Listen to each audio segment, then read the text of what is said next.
रहमान रहीम। Cash flow statement के हवाले से हमारी एक और क्लास हाजिर है।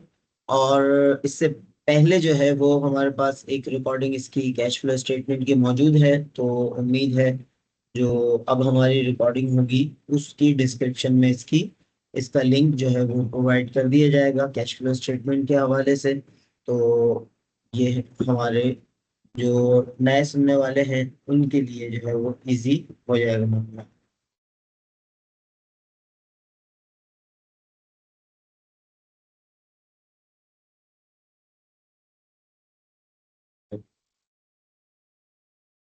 अच्छा, अब इसमें जो है वो आज जो हम बात शुरू करेंगे, तो हमारी जो बुक है फाइनेंशियल एंड मैनेजरियल अकाउंटिंग, सबसे पहले तो उसके चैप्टर तक पहुंचते हैं। जो मेरे डायरेक्ट ऑडियंस हैं जो क्लास के मौजूद शुरका हैं, उनकी आसानी के लिए उनके लिहाज से मैं चीज़ें लेकर चलूंगा। बाकी लोग जो है वो इसको अब अरेंज कर सकते हैं, ये बुक आप अपने हिसाब से। एलएमएस पे जाने के बाद हम फिल वक्त जो क्लास मौजूद है उसके अकॉर्डिंगली एलएमएस पे जब हम जाते हैं अपने रेलेवेंट कोर्स में जाते हैं। रेलेवेंट कोर्स में जाने के बाद सबसे पहले हमारा सबसे मोस्ट इम्पॉर्टेंट डॉक्यूमेंट होता है कोर्स आउटलाइन। उसको जो है वो हम अपने पास डाउनलोड कर लेते हैं ताकि चीज़ हमें ज़रूरत पड़ सकती है। उसके बाद लेक्चर नोट्स में जाने के बाद हमारा जो कैश फ्लो स्टेटमेंट या कैश फ्लो से रेलेवेंट पोर्शन है वो लेक्चर नंबर 14 और 15, ये जो है ये हमारा, और 16 ये जो है कैश फ्लो से रेलिवेंट है। तो इनको जो है वो हम अपने अकॉर्डिंगली डाउनलोड कर लेते हैं। और डाउनलोड्स के अंदर जो है एक ये जो है ये चैप्टर है। ये चैप्टर को मेनली हम अभी देखेंगे। और इसके साथ ही एक और टेक्निक जो इस्तेमाल होती है SQ3R टेक्निक, उसके जरिए जो है वो हम इस चैप्टर को अंडरस्टैंड करने की कोशिश करेंगे। SQR टेक्निक जो है वो हमें न सिर्फ इस कोर्स में या इस चैप्टर में काम आएगी, ये हमने चैप्टर 13 डाउनलोड किया है फाइनेंशियल अकाउंटिंग का। विलियम हाका बर्टनर एंड कैरल बर्चेलर, ये जो है ये इसके राइटर्स हैं। ये बेसिकली काफी मारूफ किताब है अकाउंटिंग के हवाले से। स्टेटमेंट ऑफ कैश फ्लोज का जो चैप्टर है वो हमारा यहाँ से मूव होगा।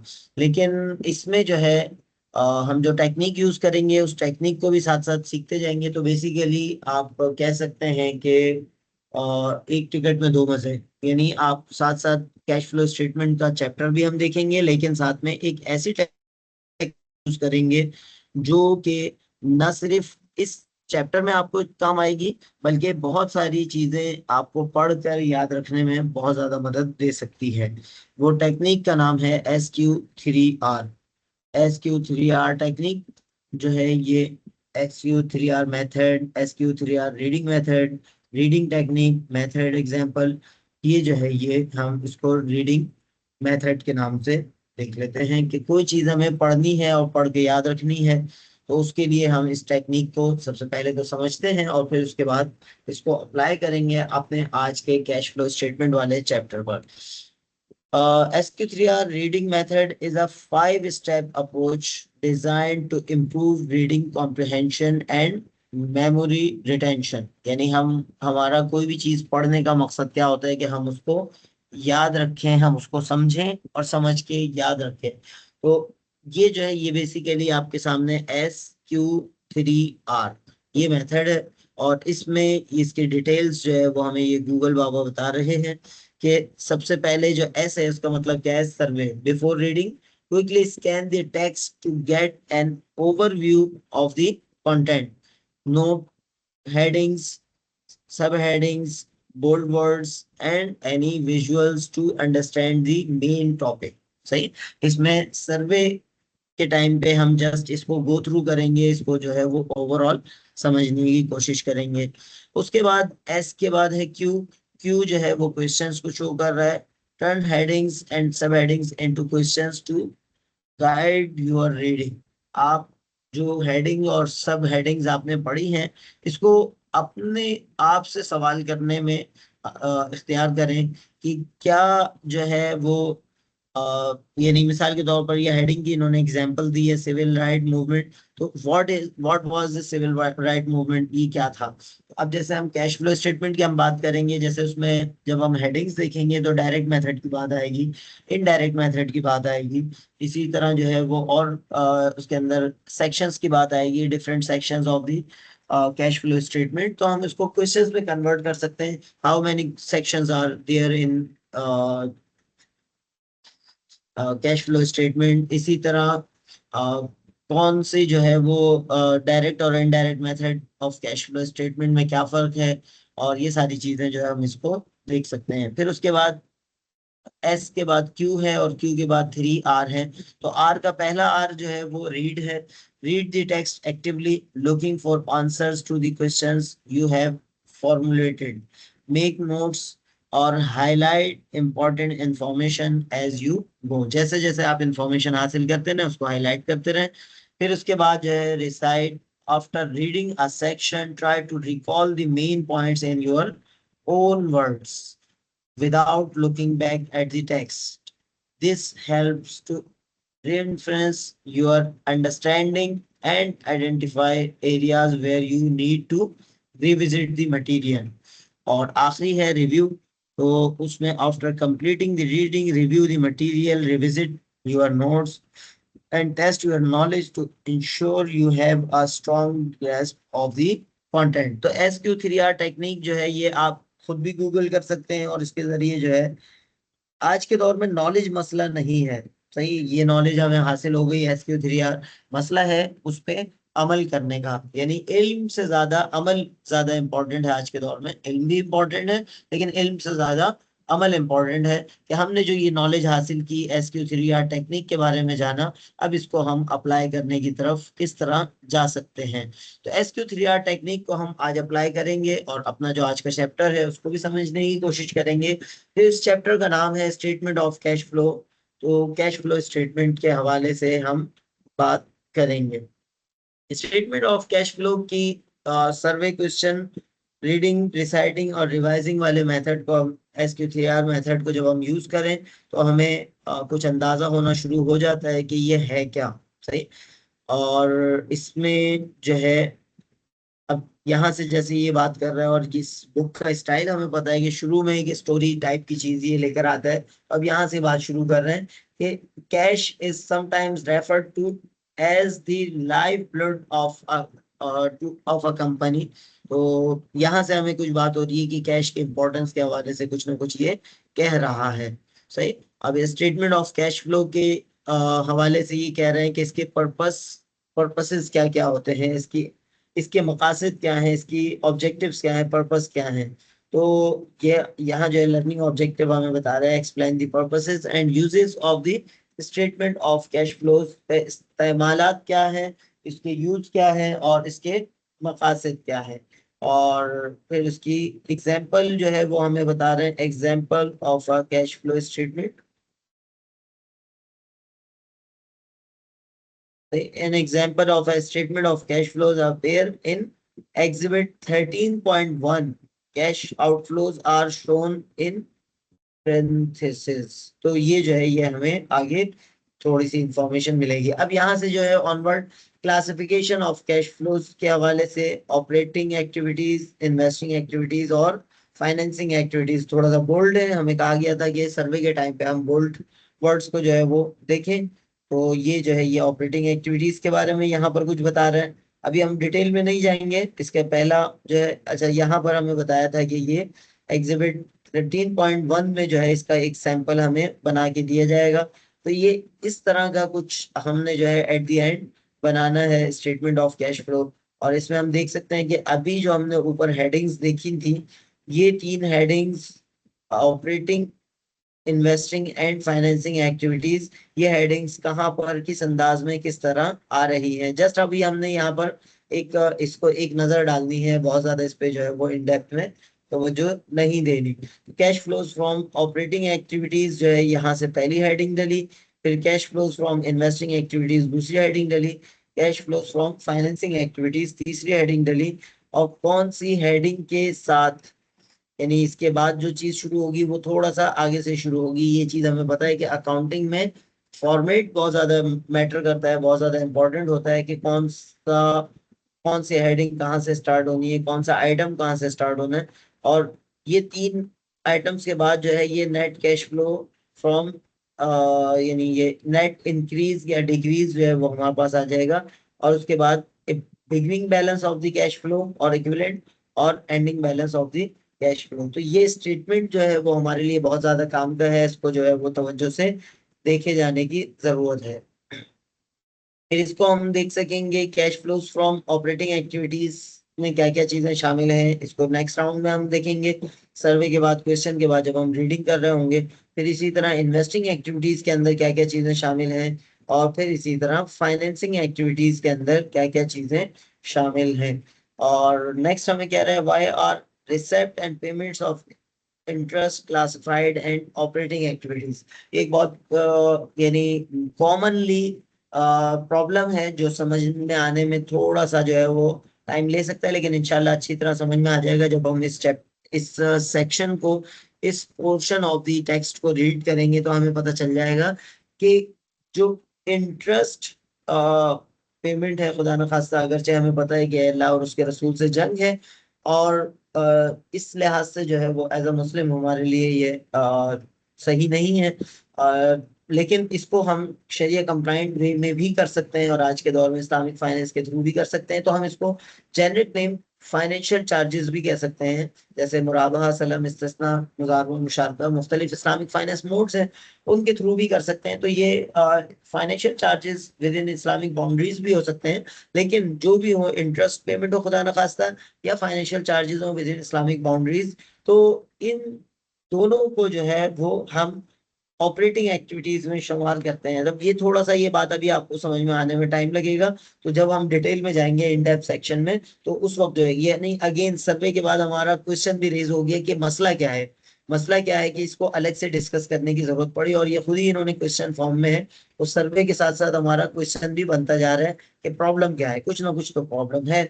अब वो प्रॉब्लम क्या है वो हम देखेंगे नेक्स्ट राउंड में। अभी हम सर्वे कर रहे हैं, जस्ट इसकी जो है वो मोटी मोटी चीजों को जो है वो अंडरस्टैंड करने की कोशिश कर रहे हैं। कैश एंड कैश इक्विवेलेंट्स की कुछ बात कर रहा है यहाँ पर, या अब यहाँ पर भी सवाल हम इसको बना सकते हैं कि कैश इक्विवेलेंट क्या होता है। कैश तो हमें समझ में आ रहा है, पाकिस्तान में PKR है, अमेरिका में डॉलर है, और इस तरह की चीजें हैं। तो कैश इक्विवेलेंट क्या भला है, तो इस सेक्शन में हमें पता चल सकता है।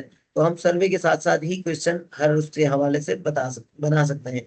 इसी तरह cash versus accrual information, cash information और अक्रूवल इंफॉर्मेशन में क्या डिफरेंस है, इसको हम यहाँ पर देख सकेंगे इंशाल्लाह। तो इसी तरह प्रिपेयरिंग कैश फ्लो स्टेटमेंट के हवाले से हमारे पास जो है ये एग्जिबिट 13.2 के अंदर इन्होंने कुछ इंफॉर्मेशन दी है, और 13.3 के अंदर तो ये एडिशनल इंफॉर्मेशन भी होती है। तो ये हमें चैप्टर के अंदर कुछ चीजें, जैसे 13.2, जब हम कैश फ्लो स्टेटमेंट बनाने की तरफ जाते हैं तो सबसे पहले हमें कुछ इंफॉर्मेशन इनिशियल इस तरह गिवन हो सकती है। सही आपके सामने है ये, एक लिहाज से इनकम स्टेटमेंट की इंफॉर्मेशन हमें गिवन है, और उसके बाद जो है फिर ऑपरेटिंग एक्टिविटीज, इन्वेस्टिंग एक्टिविटीज, ये डिफरेंट इंफॉर्मेशन गिवन है।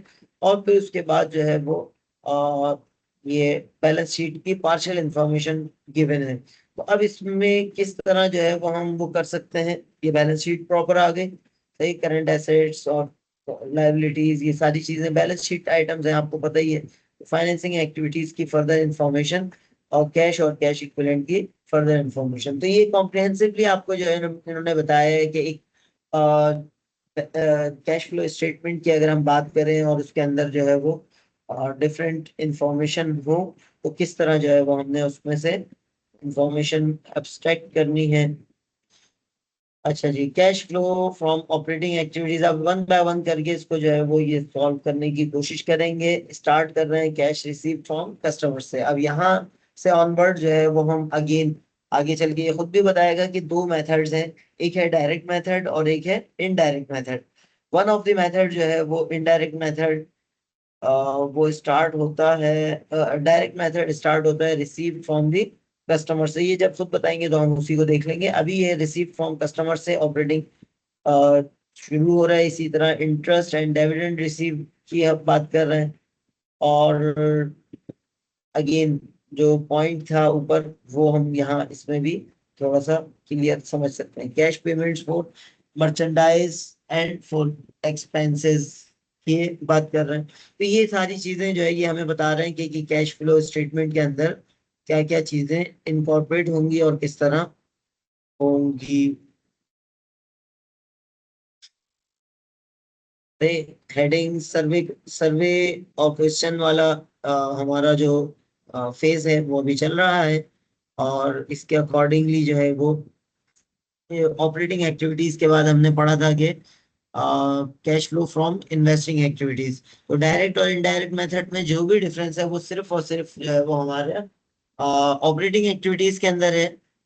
फाइनेंसिंग और इन्वेस्टिंग एक्टिविटीज के अंदर वो डिफरेंस नहीं है। सही। अब इसके अंदर इन्वेस्टिंग एक्टिविटीज के अंदर अगर हम ऑब्जर्व करें तो हमारे पास जो है वो purchases and sales of securities. मिसाल के तौर पर आपकी कंपनी किसी और कंपनी के शेयर्स, सिक्योरिटीज से मुराद जो है वो शेयर्स और बॉन्ड्स वगैरह है, वो आपकी कंपनी किसी दूसरे की कंपनी के खरीदते हैं तो ये परचेजेस कहलाएगी। तो ये आपके लिहाज से इन्वेस्टिंग एक्टिविटी है। इसी तरह सेल्स ऑफ सिक्योरिटीज, आपकी कंपनी किसी दूसरी कंपनी के शेयर्स खरीदे थे या बॉन्ड्स खरीदे थे, वो अब सेल करना चाह रही है तो वो सेल करेगी, तो ये सेल एक्टिविटी है, तो ये भी इन्वेस्टिंग एक्टिविटीज का पार्ट होगी। फिर इसी तरह आपकी कंपनी ने किसी को लोन दिया, किसी को कर्ज दिया, सही है, और कर्ज दिया और वो इन्वेस्टिंग एक्टिविटीज के अंदर शुमार होगा। लेकिन यहाँ पर अगेन हमें इस्लामिक पर्सपेक्टिव पता होना चाहिए। एक मेजॉरिटी मुस्लिम की हमारे सामने है या होगी इंशाल्लाह। तो लोन की ट्रांजैक्शन, कर्ज की ट्रांजैक्शन अगर आप करते हैं तो इसको आपकी नीयत क्लियर हो कि आप क्या करना चाह रहे हैं। क्या आप किसी की मदद करना चाह रहे हैं या कमाना चाह रहे हैं। अगर आप किसी की मदद करना चाह रहे हैं तो ये इस्लामिक पॉइंट ऑफ व्यू से सोशल एक्टिविटी है कि किसी की हेल्प कर रहे हैं, आपको आपकी प्रिंसिपल अमाउंट वापस मिल जाएगी, बस काफी है। लेकिन अगर आप कमाना चाह रहे हैं तो उसके लिए कर्ज इस्लामिक पॉइंट ऑफ व्यू से नहीं है। कर्ज जो है वो सोशल एक्टिविटी है। और कमाने के लिए दूसरे तरीके हैं जिसके लिए जो है वो आपको 17 मिनट की एक वीडियो दे दी जाएगी। कमाने के मेनली 4 तरीके हैं। उसमें एक पार्टनरशिप है, एक यानी रेंट पे कोई चीज देना है, एक जो है खरीदो फरोख्त है, और चौथा जो है वो सर्विसेज फराहम करना है।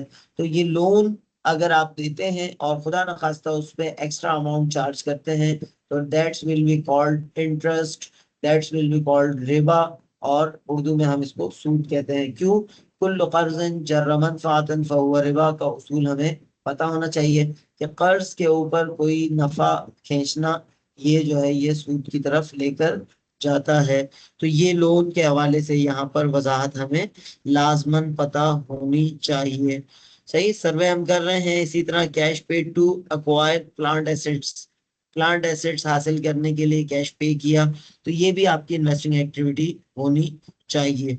तो अब ये आ, यानी ये सर्वे और क्वेश्चन के साथ साथ जो है वो हम इसकी आगे थोड़ा सा ब्रीफली डिस्कशन की तरफ भी जा सकते हैं, जस्ट ये कंप्लीट हो जाए। फिर फाइनेंसिंग एक्टिविटीज में शॉर्ट टर्म बोरोइंग ट्रांजैक्शंस हैं, इसी तरह लॉन्ग टर्म बोरोइंग ट्रांजैक्शंस हैं।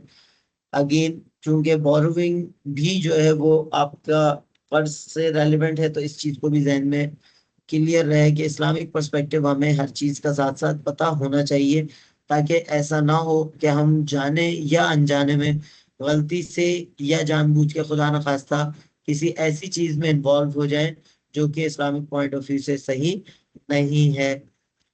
Cash dividends paid to stockholders. अब ये फाइनेंसिंग एक्टिविटीज का पार्ट है, और इसको जब हम थोड़ा सा नेक्स्ट राउंड की तरफ आएंगे तो ज्यादा बेहतर चीजें समझ में आ जाएंगी। अच्छा जी, relationship between the statement of cash flows and the balance sheet. तो हम इसको सवाल में कन्वर्ट कर सकते हैं, what is the relationship between cash flow statement and the balance sheet. ये जो है ये हमें पता चलेगा कि कुछ चीजें जो है वो ऐसी हैं जो दोनों में पाई जाती हैं। सही। तो कैश फ्लो स्टेटमेंट में भी और बैलेंस शीट में भी। मिसाल के तौर पर कैश का एंडिंग बैलेंस, ये हमें जो है वो बैलेंस शीट से मिल जाता है। और at the end of the cash flow statement भी हमारे पास आ जाता है। तो हम इसको क्रॉस चेक कर सकते हैं कि हमने सही काम किया है या नहीं किया।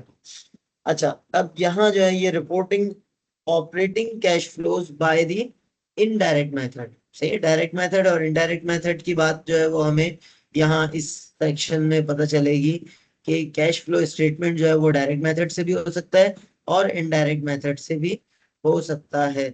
अब जैसे ये डायग्राम, ये हमारे पास एग्जिबिट 13.4 है, ये इसने कंपैरिजन किया है कि एक ही इंफॉर्मेशन को डायरेक्ट मेथड और इनडायरेक्ट मेथड से प्रेजेंट किया है।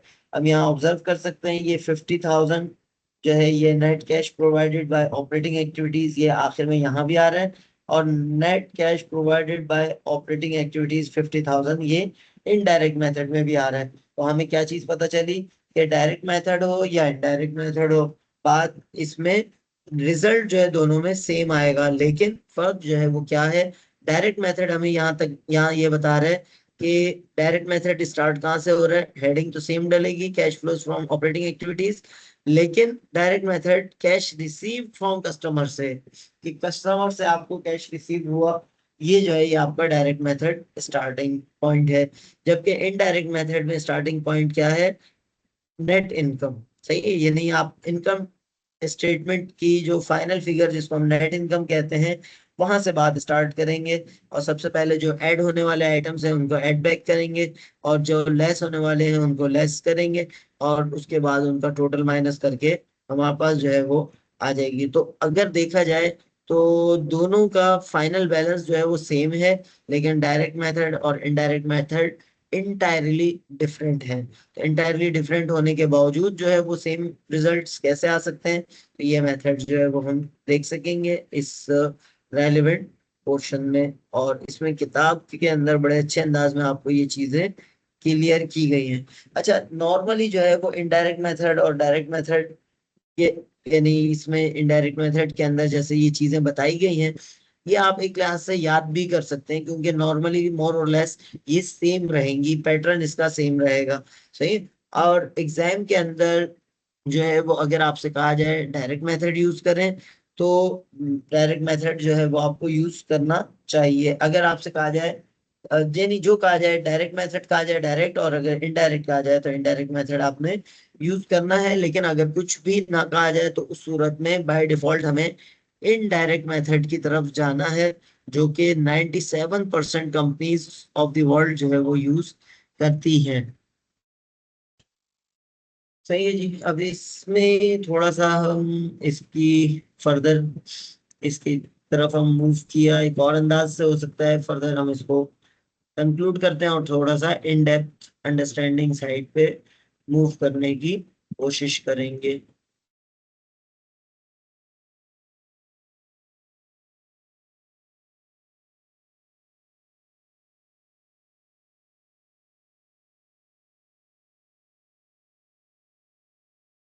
अच्छा, अब इसमें जो है वो आप देखें worksheet for preparing of balance sheet, comparative balance sheet.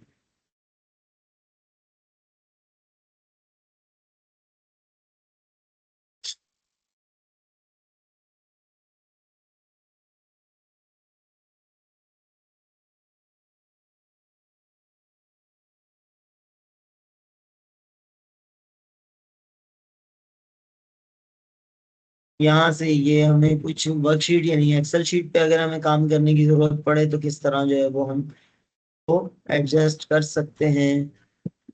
और बैलेंस शीट, इनकम स्टेटमेंट,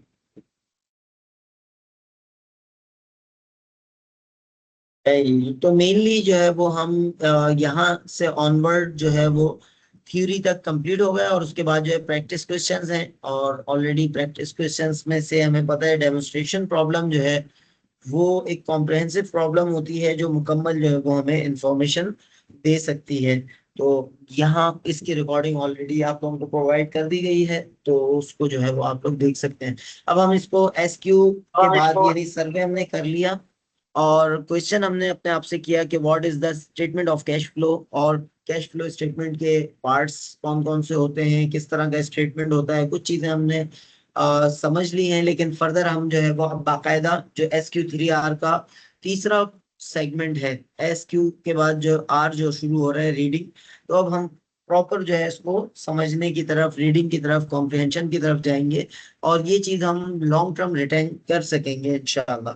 सही। ऑलरेडी हमने स्टार्टिंग में कहानी से बात शुरू की थी कि लाइफ जिस तरह जिस्म में इंसान के खून गर्दिश कर रहा होता है, इसी तरह बिजनेस के अंदर कैश की गर्दिश होना जरूरी है। अगर आपका कैश की शॉर्टेज हो जाए या कैश ओवर हो जाए और आप उसको सही तरह यूज ना कर पाए, तो सही अंदाज में आप काम नहीं कर पाएंगे। इसके मकसद क्या क्या होते हैं, तो इसके जो है डिफरेंट इसके पर्पस होते हैं। The company's ability to generate positive cash flows in future periods.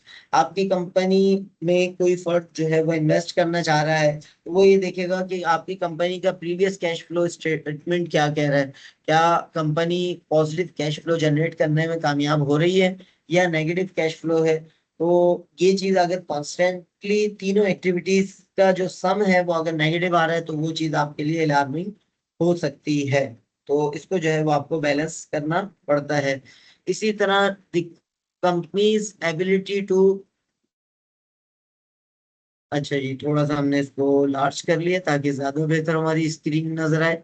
The company's ability to meet its obligations and pay dividends. आपकी कंपनी के डेटर्स होते हैं जिन्होंने आपकी कंपनी को माल दिया होता है या और किसी जरिए उनका क्लेम होता है, तो वो ऑब्लिगेशंस कंपनी पे कर सकती है या नहीं कर सकती। तो वो कैसे पता चलेगा, जब कैश फ्लो स्टेटमेंट के अंदर आपको पता चलेगा कि कैश फ्लो कुछ अवेलेबल है, कुछ अमाउंट एक्स्ट्रा मौजूद है, तो ही जो है वो आप पे कर सकेंगे। इसी तरह जो इन्वेस्टर्स हैं वो इस चीज को देखते हैं कि ये कंपनी हमें डिविडेंड दे भी सकेगी या नहीं। तो डिविडेंड देने के लिए दो चीजों का होना जरूरी है, प्रीवियस चैप्टर में हम पढ़ चुके हैं। एक जो है वो इनकम होना जरूरी है, क्योंकि अगर लॉस में है तो कोई डिविडेंड नहीं मिलता, क्योंकि डिविडेंड जो है बेसिकली प्रॉफिट का शेयर है, प्रॉफिट में हिस्सा है। जब प्रॉफिट होगा तो हिस्सा मिलेगा, अगर प्रॉफिट ही ना हो तो हिस्सा कैसे मिलेगा। लेकिन साथ साथ जो है वो कैश होना भी जरूरी है, क्योंकि डिविडेंड जो है वो नॉर्मली कैश डिविडेंड होता है। तो जब कैश होगा तो डिविडेंड मिल सकेगा, अदरवाइज डिविडेंड नहीं मिल सकेगा। इसी तरह the companies need for external financing. Company को जो है वो इस बात का तयन, इस बात को डिटरमाइन करना कि कंपनी को एक्सटर्नल फाइनेंसिंग की जरूरत है या नहीं है। तो ये चीज जो है ये कैश फ्लो स्टेटमेंट्स के जरिए पता चल सकती है। अगर कंपनी की ऑपरेटिंग एक्टिविटीज पॉजिटिव हैं, फाइनेंसिंग और इन्वेस्टिंग एक्टिविटीज जो है वो यानी इन्वेस्टिंग में पैसे की जरूरत है, तो एग्जैक्टली जो है वो हमें अंदाजा होता है कैश फ्लो स्टेटमेंट के जरिए कि कंपनी को क्या एक्सटर्नल फाइनेंसिंग की जरूरत है या नहीं है। अब यहाँ पर जो है वो अ, आपकी जस्ट नॉलेज के लिए एक अदद पैकिंग ऑर्डर थ्योरी कहलाती है। पैकिंग ऑर्डर थ्योरी ये कहती है, और जो आपकी इस बात से रेलेवेंट है, कि जब कंपनी को पैसों की जरूरत होती है तो सबसे पहले वो अपना इंटरनल सोर्सेस से फंड्स यूज करती है। मिसाल के तौर पर आप छोटे पैमाने से भी हम बात कर लेते हैं और बड़े पैमाने की भी बात कर लेते हैं। आप बिजनेस शुरू करना चाह रहे हैं तो सबसे पहली तरजीह क्या होगी कि आप जो है वो अपनी जो सेविंग्स है, अपनी जो जमा पूंजी है वो इस्तेमाल करें। सही है। तो इसको हम इंटरनल सोर्स कह सकते हैं। उसके बाद अगले मरहले में आप क्या करते हैं, आप डेट हासिल करने की कोशिश करते हैं। आप अपने अब्बा से रिक्वेस्ट करते हैं कि कुछ पैसे मुझे दे, मैं बिजनेस करना चाह रहा हूँ। बड़े भाई के मिन्नते तरले करते हैं कि मुझे कुछ पैसे दे दो, मैं बिजनेस करना चाह रहा हूँ।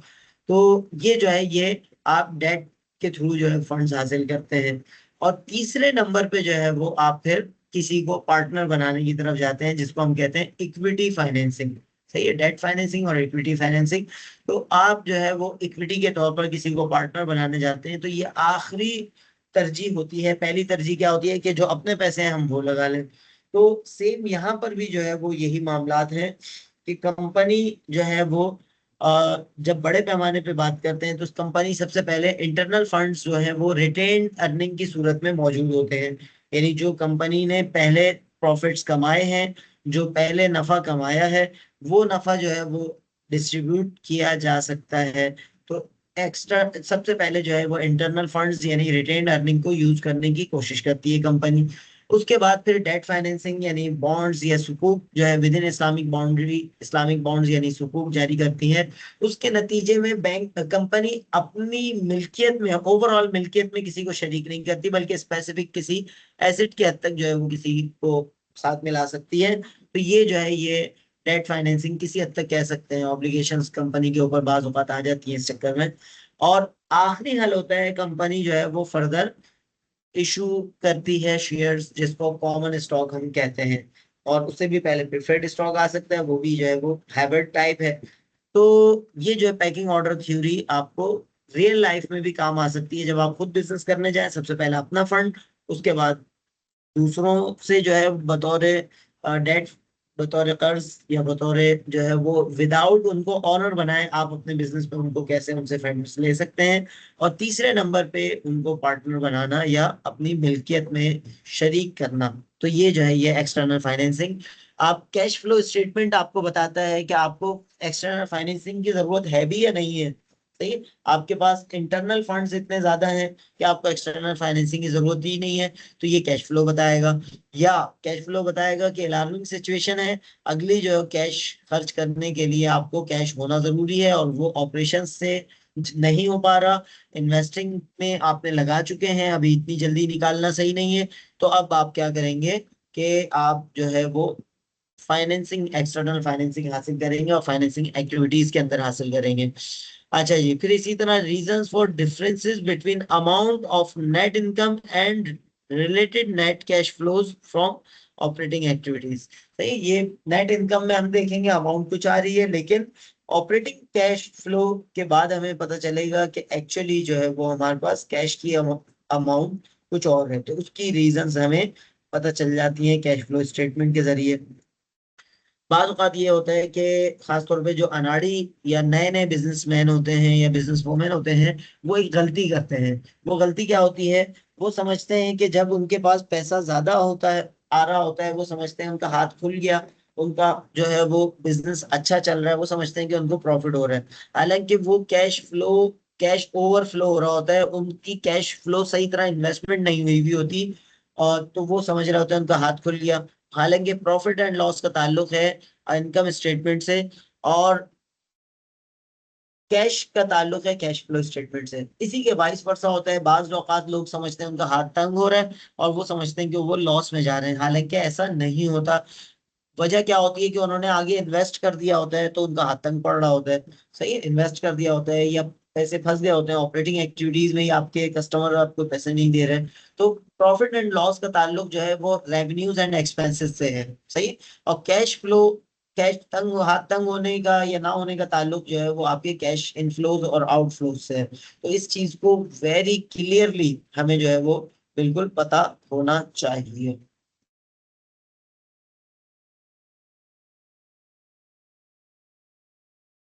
अच्छा जी, उसके बाद जो है वो हम कहाँ तक पहुंचे, both the cash and non cash aspects of the companies investment and financing transaction for the period. सही, कैश फ्लो स्टेटमेंट के जरिए हमें ये भी चीजों का अंदाजा हो जाता है कैश के हवाले से तो वाज़ेह तौर पर, और नॉन कैश एस्पेक्ट्स भी जो यहाँ पर कंसीडर किए जा सकते हैं। मिसाल के तौर पर आपने इन्वेस्ट किया है और इतनी जल्दी नहीं बेच सकते, या जो है वो आप, जैसे अभी हमने बात की कि आपके कस्टमर्स आपको पे नहीं कर रहे, तो अब वो पेमेंट आ नहीं रही, तो ये नॉन कैश इंफॉर्मेशन है लेकिन रेलिवेंट टू दी कैश से है। फिर इसी तरह causes of the change in the amount of cash and cash equivalent between the beginning and end of the accounting period. Balance sheets अगर आप देखें तो पिछले साल की बैलेंस शीट का एंडिंग बैलेंस इस साल का बिगिनिंग बैलेंस होता है। बाज औक़ात ऐसा होता है कि ह्यूज डिफरेंस हमें नजर आ रहा होता है कि पिछले साल मिसाल के तौर पर कैश फ्लो का जो आउटस्टैंडिंग बैलेंस था, एंडिंग बैलेंस था पिछली दफा का, वो मिसाल के तौर पर 10 मिलियन था यानी 1 करोड़ था, और इस दफा जो है सिर्फ 50 लाख आ रहा है। तो क्या वजह है, तो ये वजह जो है वो हमें कैश फ्लो स्टेटमेंट के जरिए पता चलती है कि हो सकता है हमने कोई बड़ा सौदा कर लिया हो, इन्वेस्टिंग एक्टिविटी कर ली हो, या इस तरह की कोई एक्टिविटी कर ली हो। सही। तो ये जो है ये कुछ वजूहात हैं। और अब जो है वो हम क्लासिफिकेशन ऑफ कैश फ्लोज के हवाले से थोड़ा सा इन डेप्थ चीजों को समझेंगे। सबसे पहले 3 टाइप की एक्टिविटीज इसमें होती हैं। सबसे पहली है ऑपरेटिंग एक्टिविटीज। सही है? तो ऑपरेटिंग एक्टिविटीज को अगर हम देखें, operating activities section shows the cash effects of revenue and expenses transactions.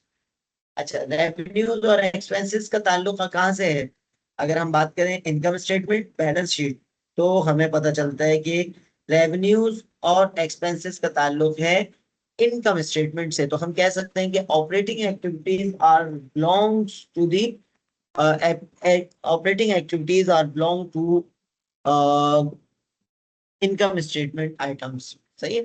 Stated another way, the operating activities section of the statement of cash flows include the cash effect of those transactions reported in the continuing operations sections of the income statement. आपके जो continuing operation अभी हमने ये मेरे ख्याल में पिछले chapter में पढ़ा था, एक कंटिन्यूइंग ऑपरेशन होता है, एक डिसकंटिन्यूड ऑपरेशन होता है। आपकी कंपनी के मुख्तलिफ बिजनेस सेगमेंट्स है, एक बिजनेस सेगमेंट जो है वो आपने सेल आउट कर दिया, तो ये जो है ये कंटिन्यूइंग ऑपरेशन नहीं कहलाएगा, डिसकंटिन्यूड ऑपरेशन कहलाएगा।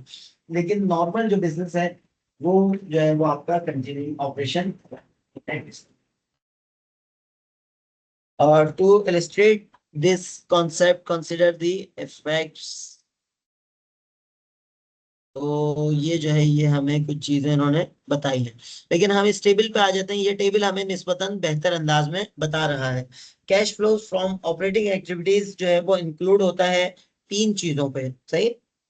सबसे पहली है जिसको मैं हाईलाइट कर रहा हूँ, collection from the customers for sale of goods and services. सही। अगेन यहाँ पर जो है वो हम किसकी बात कर रहे हैं?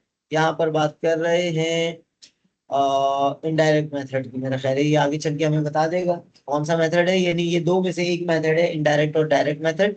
तो क्या, collection from customers for sales of goods and services, ये जो है ये आपका कैश रिसिव्ड हो रहा है। इसका अंडरस्टैंडिंग आपको बिल्कुल क्लियर है? कौन बताएगा what is the meaning of collection from customers for sales of goods and services? आपने कोई चीज बेची किसी कस्टमर को और उसके नतीजे में कस्टमर ने वो चीज आपको जो है उसकी पेमेंट कर दी, तो ये जो है ये आपकी कलेक्शन फ्रॉम दी कस्टमर आ जाएगा। अच्छा, साथ साथ हम बीच बीच में कुछ पूछते भी रहते हैं ना, 18 लोग तो मौजूद हैं, तो इन लोगों की जो है वो मौजूदगी का फायदा भी हासिल करते हैं और रैंडमली जो है वो बीच बीच में पूछ भी लेंगे किसी से भी। अच्छा जी, next again interest and dividend received.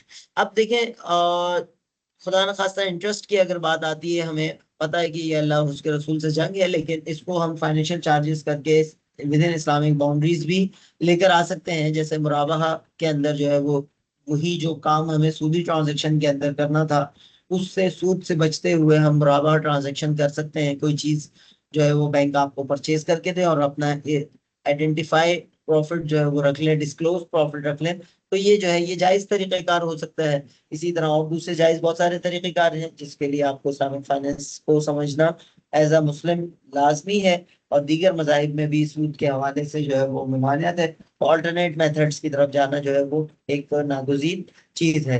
तो ये भी जो है यहाँ पर इंटरेस्ट एंड डिविडेंड रिसीव्ड, ये कैश रिसीविंग है कि आपकी कंपनी ने आगे कहीं इस तरह की इन्वेस्टमेंट की हुई है कि जिसपे आपको जो है वो रिटर्न मिल रहा है डिविडेंड की फॉर्म में। तो उस सूरत में जो है वो यहाँ पर रिकॉर्ड होगा। क्यों? इसलिए कि हम इसको इनकम स्टेटमेंट में लेकर जाते हैं और इनकम स्टेटमेंट में हम इसको कहते हैं अदर इनकम के अंदर हम इसको लेकर जाते हैं। फिर इसी तरह other receipts from operations, for example proceeding for from settlement of litigation. सही। बाज़ औक़ात कंपनी को कुछ और भी रिसीविंग्स होती हैं, कैश रिसीविंग्स होती हैं, लेकिन ऑपरेशंस के नतीजे में, मिसाल के तौर पर कंपनी का कोई मसला था और वो कोर्ट में था और कोर्ट में सेटलमेंट हुई और कोर्ट ने आपके हक में फैसला दिया, तो उस सूरत में वो प्रोसीडिंग्स जो है वो आपके पॉजिटिव साइड पे, कैश रिसीविंग साइड पे आ जाएंगी। सेम कैश पेमेंट साइड पे अगर हम बात करें, तो जिस तरह कस्टमर से हम रिसीव कर रहे हैं, इसी तरह जिन लोगों से हमने माल लिया है उनको पे करना होगा। तो इस मेथड में ऑपरेटिंग एक्टिविटीज के अंदर सबसे पहले जो है वो जिन लोगों से हमने माल लिया है, पेमेंट्स टू दी सप्लायर वो आ जाएंगे, मर्चेंडाइज यानी इन्वेंट्री, और इसी तरह जो है अ, इसी, अच्छा, इसी तरह जो है वो सर्विसेज, बाज़ औक़ात आप जो है वो इन्वेंट्री के बजाय सर्विसेज अपने सप्लायर से, अपने वेंडर से हासिल करते हैं, तो वो पेमेंट्स भी जो है वो आपकी ऑपरेटिंग एक्टिविटीज का पार्ट होंगे, including payment through the employees. आपके एम्प्लॉयज भी आपके सप्लायर्स हैं एक लिहाज से, कि वो आपको अपनी सर्विसेज फराहम कर रहे हैं, तो ये भी जो है ये इसमें शुमार होगी। फिर इसी तरह पेमेंट ऑफ इंटरेस्ट, खुदा न खास्ता आपने यानी पैसा लिया है किसी से और इंटरेस्ट बेस्ड फाइनेंसिंग है, तो इंटरेस्ट पेमेंट जो है वो आपकी ऑपरेटिंग एक्टिविटीज में शुमार होगा। लेकिन अगेन हम यहाँ पर इसको जो है जेनरेट कर सकते हैं इस्लामिक पॉइंट ऑफ व्यू से। अगर हम विद इन इस्लामिक बाउंड्रीज भी इस तरह की कोई ट्रांजेक्शन करते हैं कि जो शरिया कंप्लाइंट हो, इस्लामिक पॉइंट ऑफ व्यू से जायज हो, लेकिन आपकी जो जरूरियात है उनको फुलफिल कर रही हो, जैसे आपने कोई फाइनेंसिंग इस्लामिक बैंक से ली है, मुराबा फाइनेंसिंग, इस्तिस्ना फाइनेंसिंग, एक्स्ट्रा इसी तरह की कोई ईटीसी, तो इस तरह की ट्रांजैक्शंस को जो है वो हम जो है वो financial charges, payment of financial charges कह सकते हैं। फिर इसी तरह पेमेंट ऑफ इनकम टैक्स, चूंकि आपका जो ऑपरेटिंग एक्सपेंसेस से, ऑपरेटिंग एक्टिविटीज से ताल्लुक रखता है इनकम टैक्स, और इनकम स्टेटमेंट का आइटम है, तो हम यहाँ पर उसको लेकर आएंगे। नेक्स्ट हमारा है other expenditures relating to operations. सही, अगेन जिस तरह प्रीवियसली रिसीविंग साइड पे हमने अदर रिसीविंग ली थी, यहाँ पर अदर एक्सपेंडिचर है। एग्जांपल सेम है कि अगर ऑपरेटिंग एक्टिविटीज की वजह से कोई लीगल केस होता है और उस सूरत में कोर्ट आपको ऑर्डर करती है कि आपने पेमेंट करनी है, सेटलमेंट करनी है, तो उस सूरत में जो है वो लिटिगेशन जो है वो आपकी कैश पेमेंट्स के अंदर शुमार होगी। तो ये टेबल आप काफी इंपॉर्टेंट मार्क कर सकते हैं। और इसको अगर हम प्रैक्टिकली देखें, प्रैक्टिकली जो एग्जिबिट 13.1 जो है वो हमारे पास यहाँ पर मौजूद है, इसमें ऑपरेटिंग एक्टिविटीज का सेक्शन हम देखें। अच्छा, यहाँ से ऑनवर्ड हम कैश फ्लो स्टेटमेंट बनाना भी सीख रहे हैं साथ साथ। तो जिस तरह बाकी कैश फ्लो, बाकी स्टेटमेंट्स अकाउंटिंग के अंदर बनते हैं, कि हमेशा 3 हेडिंग्स आती हैं। सबसे पहले ऊपर कंपनी का नाम आएगा, यहाँ पर इन्होंने एलिसन का नाम कॉर्पोरेशन रख दिया है, ये सबसे पहली हेडिंग होगी। नेम ऑफ द कंपनी या नेम ऑफ द फर्म या नेम ऑफ द बिजनेस। दूसरे नंबर पे व्हाट इज दिस, ये जो है दूसरे नंबर पे हमें बताता है कि ये स्टेटमेंट क्या है, ये स्टेटमेंट ऑफ कैश फ्लो है, या ये कंपटीशन है, या ये जर्नल जर्नल एंट्री है। तो ये अकाउंटिंग का जो कारनामा आप सरंजाम दे रहे हैं, बनाने जा रहे हैं, ये क्या कहलाता है, उसका नाम दूसरी हेडिंग के अंदर आ जाना चाहिए।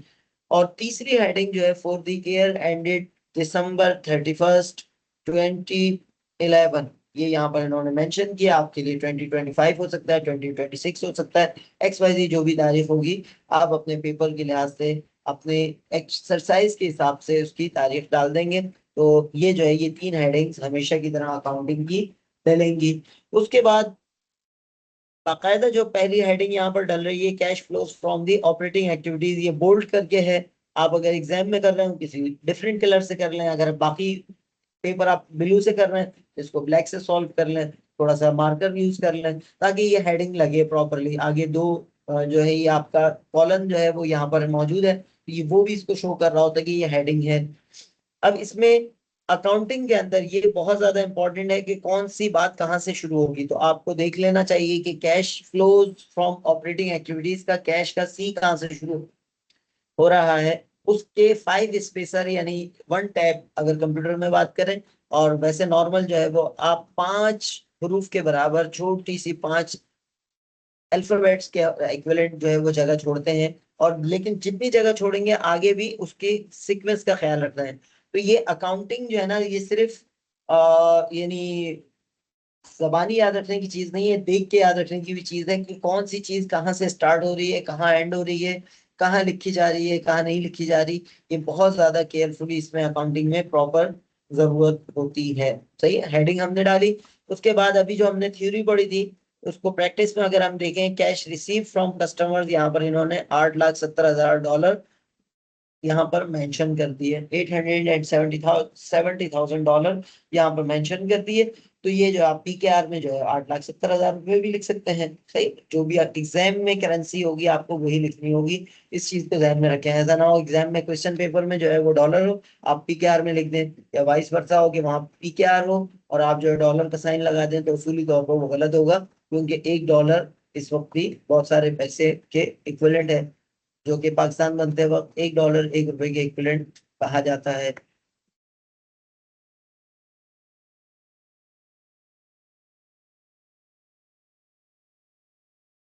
अच्छा जी, उसके बाद हमें बताया गया था कि डिविडेंड रिसीव्ड वगैरह की अमाउंट जो है वो बाद में आएगी।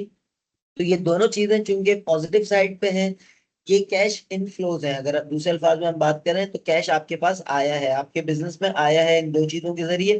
तो इन दोनों को जब जमा किया तो हमारे पास 8,80,000 की अमाउंट आ गई। उसको हमने अलग सबसे आखिरी कॉलम में लिख दिया, राइट हैंड के सबसे पहले कॉलम या लेफ्ट हैंड के सबसे आखिरी कॉलम में।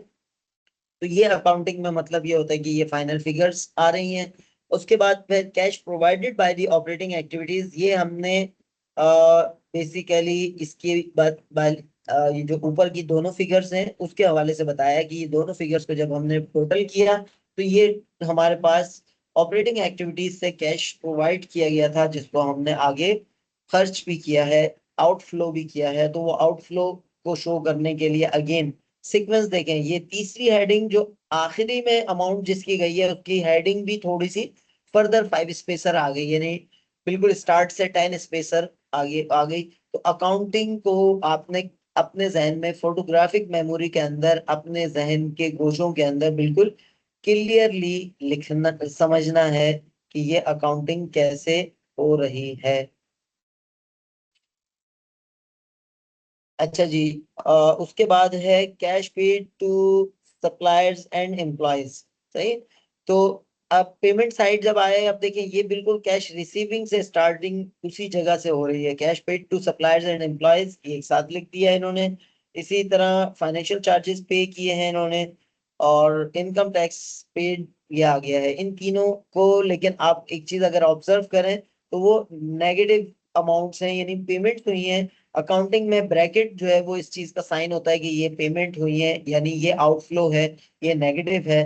तो इन तीनों को ब्रैकेट में किया और जब इन तीनों को टोटल किया तो बड़ा जो है वो हमारे पास आ गया 8,30,000। सही है, 8,30,000। तो इसको cash disburse for operating activities 8,30,000। अच्छा, ये डिसबर्स की टर्मिनोलॉजी शायद आपने जिंदगी में ना सुनी हो, किसी ने सुनी है चैट बॉक्स में लिखें। डिसबर्समेंट या डिसबर्स की टर्मिनोलॉजी जो यहाँ पर लिखी हुई है, कैश डिसबर्स्ड, ये स्पेसिफिकली बैंकिंग और फाइनेंस और अकाउंटिंग से रेलेवेंट टर्मिनोलॉजी है। तो ये बेसिकली जब बैंक आगे फाइनेंसिंग किसी को दे रहा होता है तो वो कहता है कि हमने डिसबर्स कर दिया, ये पैसे हमने दे दिए, पेमेंट कर दी। सही, तो ये यहाँ पर कह रहे हैं कि cash disburse for operating activities के लिए कंपनी ने ये अमाउंट पे कर दी, दे दी, आउटफ्लो कर दी। तो ये जो है डिसबर्समेंट कहलाती है। और अब जो अमाउंट पहले निकली थी $8,80,000, उसमें से 8,30,000 माइनस कर दिए तो हमारे पास अमाउंट क्या बनी? Net cash flows from operating activities से नेट कैश फ्लोज जो है वो हमें हासिल हो गए। सही, 8,80,000 में से 8,30,000 माइनस हुए तो 50,000 जो है वो हमारे नेट कैश फ्लो हो गए। तो यहाँ तक हमारा ऑपरेटिंग एक्टिविटीज का थियोरिटिकल पोर्शन और प्रैक्टिकल पोर्शन दोनों खत्म हो गए। और इसको अपने जहन के गोशों में बिल्कुल क्लियरली बिठा लें कि किस तरह जो है ये बनेगा। तो यहाँ तक किसी का कोई सवाल है तो वो आप वॉइस में भी कर सकते हैं, चैट बॉक्स में भी कर सकते हैं। और अगर आपका सवाल नहीं है तो फिर मेरा सवाल आ रहा है चैट बॉक्स में, उसके लिए तैयार है। जी,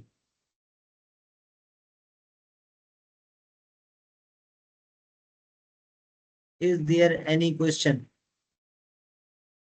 अब मेरा सवाल है, व्हाट आर दी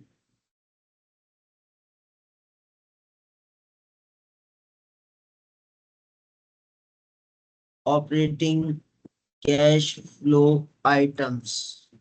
सही है, अभी जो हमने पढ़े थे ये सारे आइटम्स थे। तो ये कौन कौन से हैं, जल्दी से विद इन 1 मिनट जो है वो आपने चैट बॉक्स में लिख के बताना है, जो जो जागे हुए हैं, ताकि पता चल जाए। ऐसा तो नहीं है कि ऑनलाइन क्लासेस में सुना है कि लोग लगा के सो जाते हैं, तो ये अब जागे हुए हैं या नहीं है यह भी पता चल जाएगा। ये मैंने सवाल पोस्ट कर दिया है, विद इन 1 मिनट जो है वो आप लोग इसमें इनफ्लोज और आउटफ्लोज अभी जो हमने पढ़ी हैं चीजें थियोरिटिकली और प्रैक्टिकली कॉम्प्रिहेंसिव बना के भेजें। ऐसे ये 1 बाय 1 नहीं, कॉम्प्रिहेंसिव। सब लोग एक ही जवाब देंगे कोई मसला नहीं है, लेकिन यानी थोड़ा सा लिखें और अपने अल्फाज में लिखें, ताकि ये ना लगे कॉपी पेस्ट किया है। एक स्टूडेंट का एक का है, इसका मतलब है एक जागे में बाकी सब सोए हुए हैं। ये रिकॉर्ड भी हो रही है, रिकॉर्डिंग हो सकता है यूनिवर्सिटी वाले सुने भी, बोलेंगे आइंदा जो है ना ऑनलाइन क्लासेस करते हुए मुहतात रहना पड़ेगा।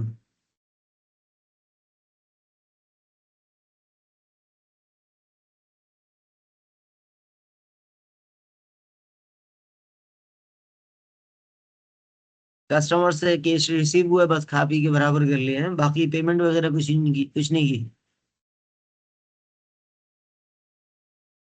और डिस्कनेक्ट कर इससे करो।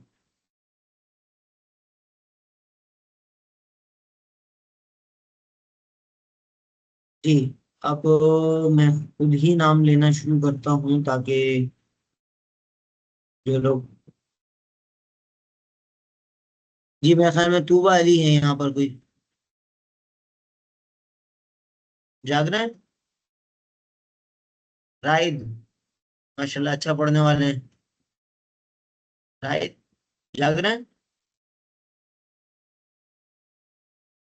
अच्छा जी, ये कौन है? समीन।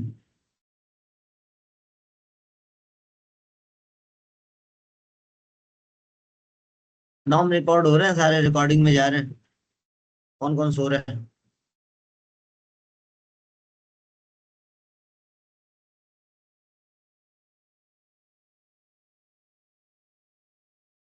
जी चलें, तूबा अली की तरफ से रिस्पांस आ गया। अ, बाकी भी रिस्पांस आने शुरू हो गए, देखिए माशाल्लाह नामों की बरकत ना। समीन का भी रिस्पांस आ गया। सही है। ये मैं भी हूँ माशाल्लाह वाले साहब का नाम मेरे पास शो नहीं हो रहा, तो ये अच्छा है नाम भी साथ में मेंशन कर दें अपना।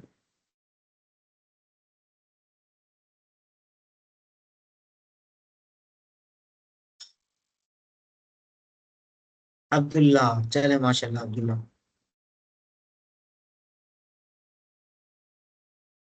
अच्छा जी, लोन्स के हवाले से कोई सवाल कर रहे हैं? कौन कर रहे हैं ये? 128 जिनका लोन की खुद अमाउंट यहाँ पर नहीं आएगी, इसीलिए ये वाला पॉइंट हम इंशाल्लाह भी डिस्कस करेंगे कि लोन की प्रिंसिपल अमाउंट जो है उसका ताल्लुक है इन्वेस्टिंग एक्टिविटी से, लेकिन उस पर खुदा न खास्ता अगर इंटरेस्ट चार्ज किया जा रहा है या दिया जा रहा है, लिया जा रहा है, उसका ताल्लुक है इनकम स्टेटमेंट से। तो आप इसको आसान अल्फाज में अभी हम इसको डिस्कस भी कर लेते हैं कि ऑपरेटिंग एक्टिविटीज का ताल्लुक होते हैं वो वाले आइटम से जो आपके इनकम स्टेटमेंट आइटम्स हैं। इन्वेस्टिंग एक्टिविटीज का ताल्लुक है जो आपके नॉन करंट एसेट्स होते हैं। नॉन करंट एसेट्स यानी इन्वेस्टमेंट, लॉन्ग टर्म इन्वेस्टमेंट्स वगैरह, उसका ताल्लुक जो है वो आपके अ, यानी आपके इन्वेस्टिंग एक्टिविटीज ऑफ दी उससे होता है। इन्वेस्टिंग, इन्वेस्टिंग अभी हम पढ़ेंगे। सही, इन्वेस्टिंग जो है वो अभी हम पढ़ेंगे, अभी हमने जस्ट ऑपरेटिंग एक्टिविटीज पढ़ी हैं। सही है माशाल्लाह। ये ऑपरेटिंग कैश फ्लोज जो है वो,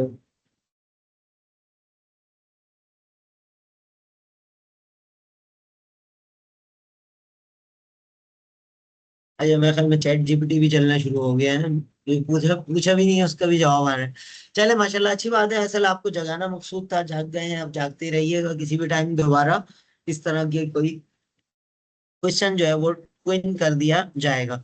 तो अगेन हम होलिस्टिक पिक्चर की तरफ पहले जाते हैं ताकि आपको बात दोबारा अलाइन करना समझना आसान हो जाए। हमने बात की थी कि कैश फ्लो स्टेटमेंट कैसा बनता है, ऐसा बनता है। 13.1 एग्जिबिट जो है ये पेज नंबर 565 अपने पास मार्क कर लें। बुक ऑलरेडी आपको चैप्टर दिया गया है, इसको जो है वो आप अच्छी तरह देखते रहें। ये नहीं सिर्फ याद करने का समझने का नहीं है, बल्कि अच्छी तरह देख कर समझने का है कि कौन सी चीज कहाँ से शुरू हो रही है। तो अब यहाँ पर अगर हम ऑब्जर्व करें तो ये cash flows from operating activities एक हेडिंग है, लेकिन दूसरी हेडिंग हमारे पास है cash flows from the investing activities, और यही लगे हाथों तीसरी हेडिंग है cash flows from the financing activities. तो ये तीन हेडिंग्स हमें बताती हैं there are three main categories, three main sections of the cash flow statements. और इसके बाद जो है फिर ओपनिंग और एंडिंग बैलेंस है, तो वो अलग से एक क्लास से सेक्शन नहीं है बेसिकली। तो ये ऑपरेटिंग एक्टिविटीज हमने समझा पहले थ्योरी के जरिए, फिर उसको हमने देखा कि क्या क्या होता है। अब इन्वेस्टिंग एक्टिविटीज को हम यही डायरेक्टली समझ लेते हैं, और इसकी थ्योरी का टेबल जस्ट मैं आपको पॉइंट आउट कर दूंगा, आप उससे भी चीजें याद रखने में समझने में मदद ले सकते हैं। इन्वेस्टिंग एक्टिविटीज में परचेजेस ऑफ मार्केटेबल सिक्योरिटीज। अब ये मार्केटेबल सिक्योरिटीज क्या होता है कि आपकी कंपनी ने किसी दूसरी कंपनी की सिक्योरिटीज, सिक्योरिटीज का मतलब शेयर्स खरीदे या बॉन्ड्स खरीदे, जिसको मार्केट में सेल आउट किया जा सकता है, जिसको परचेज किया जा सकता है, यानी इजीली मार्केटेबल है। तो ये जो है परचेजेस ऑफ मार्केटेबल सिक्योरिटीज जो है, ये आपकी तरफ से इन्वेस्टमेंट है, आपका कोर बिजनेस नहीं है। तो ये आपकी बैलेंस शीट के एसेट साइड पे आता है, तो इसको हम जो है वो मार्केटेबल सिक्योरिटीज के तौर पर रिकॉर्ड करते हैं। तो जब आपने परचेज किया, तो परचेज करने के नतीजे में क्या हुआ, आपको फ्री में तो नहीं दिया होगा, पैसों में दिया होगा। पैसे कितने हैं वो यहाँ पर लिखे हुए हैं, 65,000। तो इसके नतीजे में आपके कैश में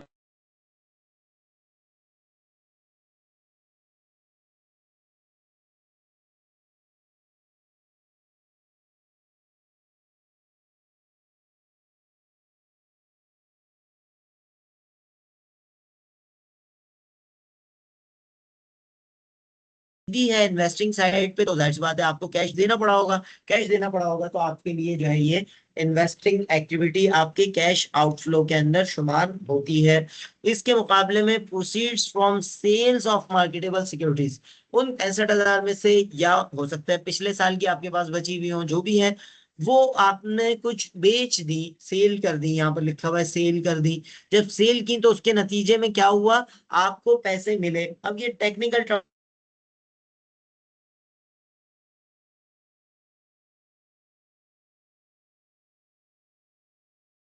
है, वो वर्ड है प्रोसीड्स का। तो proceeds from marketable sales, sales of marketable securities. तो ये जो है ये हमें यहाँ पर पता चल गया, ये हमें जो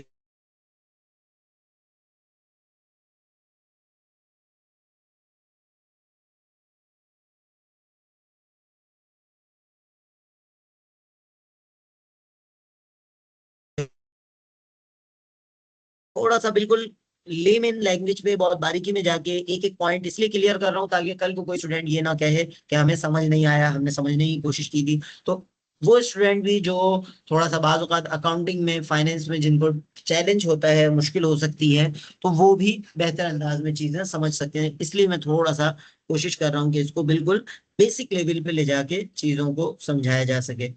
अच्छा जी, नेक्स्ट हमारे पास है लोन्स मेड टू बोरोवर्स।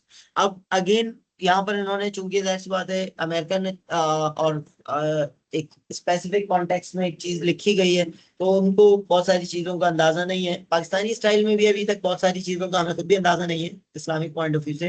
तो इन्होंने लोन का वर्ड यूज किया है बोरोवर को दिए देने के लिए, और इसको अगेन हमें पता है कुल्लु कर्ज़िन जर्रा मनफाअतन फहुवा रिबा, कि अगर ये लोन है, कर्ज है, और कर्ज के ऊपर इजाफा अगर दिया जा रहा होगा या लिया जा रहा होगा, तो ये सूद की तरफ लेकर जा सकता है।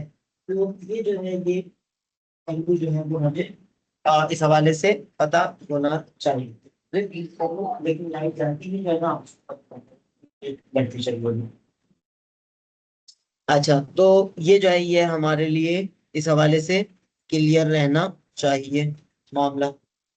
और फर्दर जो है वो अ, अब यहाँ पर लोन मेड टू बोरोवर्स, जब आपने किसी को पैसे दिए हैं तो वो उसके नतीजे में क्या हुआ, आपके कैश फ्लो में कमी वाकई हुई, तो ये नेगेटिव अमाउंट हो गई। सही। अब पिछली वाली ट्रांजेक्शन में क्या था,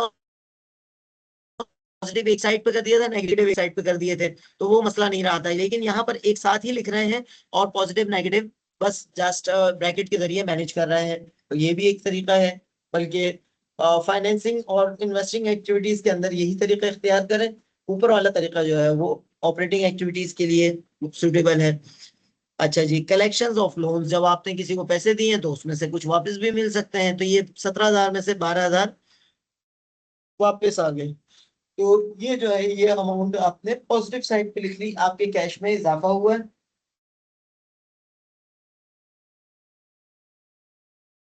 तो ये जो है ये अपने कैश में इजाफा होने की वजह से जो है आप इसको आ, देख सकते हैं।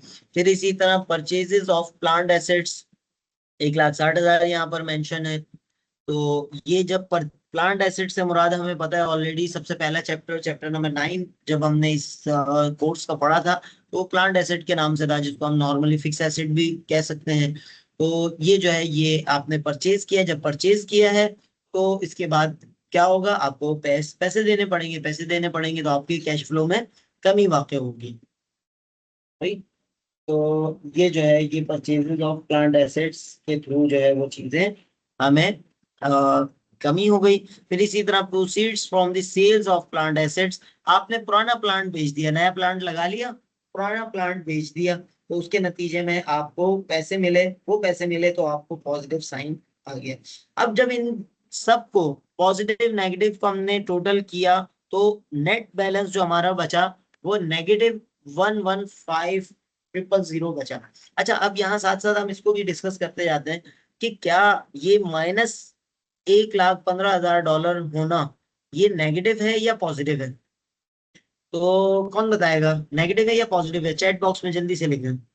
आपकी नजर में ये इन्वेस्टिंग एक्टिविटीज का ये जो बैलेंस इनका टोटल करके आया है 1,15,000, तो ये नेगेटिव है या, यानी ये है तो नेगेटिव या नहीं, लेकिन ये अच्छा है या बुरा है, गुड और bad for the companies long term और शॉर्ट टर्म।